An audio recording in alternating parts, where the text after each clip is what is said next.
Hallo kinders. Vandag gaan ons op 'n prettige avontuur om alles te leer oor die natuurlike watersiklus. Die watersiklus wys hoe water reg rondom ons aarde beweeg, oor en oor. Dis soos 'n eindelose avontuur vir elke waterdruppeltjie.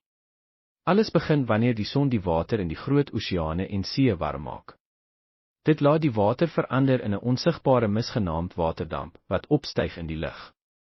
Soos die waterdamp hoër styg, raak dit koeler en kom bymekaar om sagte, wit wolke te vorm. Hierdie spesiale stap word kondensasie genoem. Wanneer die wolke baie vol en swaar word, val die water terug na die aarde as reën of sneeu. Dit word presipitasie genoem, en dit help die water om terug te keer na die land. Sommige van hierdie water vloei oor die grond. Vorm klein stroompies wat saamvloei in groter riviere en damme vul.